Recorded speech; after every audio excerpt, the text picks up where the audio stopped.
দেখুন পরোটাটা উল্টে পাল্টে দুটো পাশে সেঁকে নিচ্ছি। পরোটা কি সুন্দর ফোড়া ফোড়া হয়েছে, আলু দেওয়ার কারণে খুব নরম হবে। পরোটা উপর থেকে মুচমুচে, ভিতর থেকে নরম, খেতে দুর্দান্ত লাগে। দেখুন প্রথম পরোটা আমার খুব ভালো মতো করে ভাজা হয়ে গেছে উল্টে পাল্টে। এই পরোটা তাওয়া থেকে তুলে নিচ্ছি। সেকেন্ড পরোটাটা আবার তাওয়াতে দিয়ে দিচ্ছি।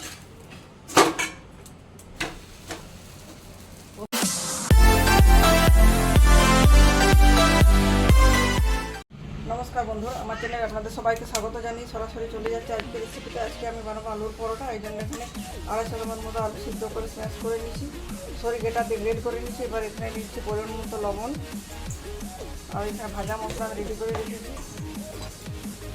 গোটা জিরে কাঠকলা দিয়ে গুঁড়ো করে নিচ্ছি। ভাজা মশলাটা দিয়ে দিচ্ছি 1.5 চামচের মতো, আর এতে সামান্য একটু লাল লঙ্কার গুঁড়ো। সবটা খুব ভালো মতো হাত দিয়ে মেখে নিচ্ছি। প্রথমে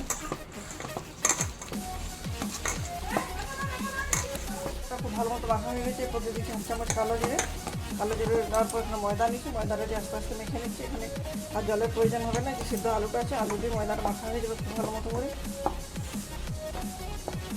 দেখুন বন্ধুরা, আলুর পরোটার ডোটা আমার খুব ভালো মতো মাখা হয়ে গেছে। উপর থেকে হাতে একটু তেল নিচ্ছি।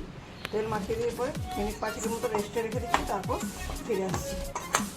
দেখুন বন্ধুরা, ফিরে এলাম 5 মিনিট পর। এরপর পরোটাগুলো বানানো শুরু করবো। ওই জন্য পরোটাগুলো শেখার জন্য গ্যাসের ওভেনে তাওয়া বসিয়ে দিয়েছি।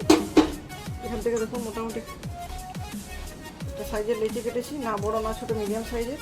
এটা আপনি তেল দিয়েও বেলতে পারেন, ময়দা দিয়েও বেলতে পারেন। আমি ময়দা দিয়ে বেলে নিচ্ছি এটাকে। আলতো হাতে বেলতে হবে, যেহেতু আলু দিয়ে মাখাটা আছে। আমি গোল আকারে করছি পরোটাটা, আপনি চাইলে আপনার পছন্দ মতো শেপ দিতে পারেন। বন্ধুরা, পরোটাটা বেলার পর তাওয়াতে দিয়ে দিয়েছি। 1-1.5 মিনিট দেওয়া হয়ে গেছে, তাই উল্টে দিচ্ছি আরেকটা পাশ। উল্টে পাশে দুটো পাশে খুব ভালো মতো করে সেঁকে নিচ্ছি প্রথমে। তারপর তেল ব্রাশ করবো, খুব বেশি তেলের ব্যবহার করবো, এই জন্য ব্রাশটা নিয়েছি।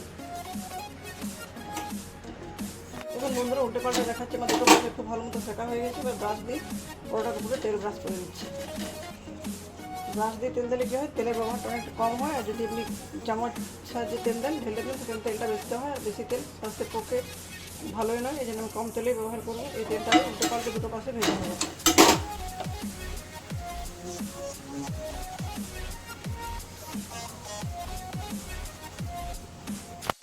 দেখুন পরোটাটা উল্টে পাল্টে দুটো পাশে সেঁকে নিচ্ছি। পরোটা কি সুন্দর ফোড়া ফোড়া হয়েছে, আলু দেওয়ার কারণে খুব নরম হবে।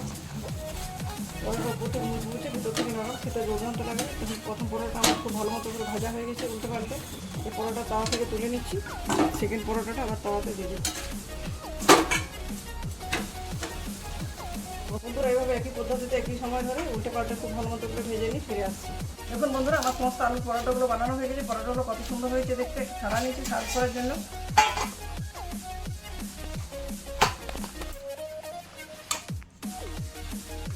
পরোটাগুলো সার্ভ করে নিচ্ছি। সাথে দিচ্ছি আমের জেলি, এটা আমার বাড়িতে বানানো। আর দিচ্ছি আমের কাসুন্দি আচার, দুটো আমি বাড়িতে বানিয়েছি। এগুলো ভিডিও আমি ইউটিউবে পোস্ট করেছি, তাও যদি আপনাদের জানার প্রয়োজন হয় ডেসক্রিপশন বক্সে লিঙ্ক দিয়ে দেবো, সেখান থেকে দেখে নেবেন। কাসুন্দি আচার দিয়ে যদি আপনি পছন্দ করেন কাসুন্দি দিয়ে খেতে পারেন। আর অনেকে কাসুন্দি খেতে পছন্দ করেন, বিশেষত ছোটোরা, তারা জেলি দিয়েও খেতে পারে। তো বন্ধুরা, আমার রেসিপিটি আশা করছি আপনাদের খুবই ভালো লাগবে। অবশ্যই আপনারা আলুর পরোটা বাড়িতে বানাবেন, তার সাথে বাড়িতে আমের কাসুন্দি আচার আর জেলিটা অবশ্যই বাড়িতে বানাবেন। বাজারজাত খাবার খাওয়াচ্ছে, বাড়িতে বানিয়ে খাবার খাওয়া স্বাস্থ্যের পক্ষে খুবই উপযোগী। তো বন্ধুরা, আজকের মতো এ পর্যন্ত। পরের দিন দেখা হবে নতুন কোনো রেসিপির সাথে। ধন্যবাদ।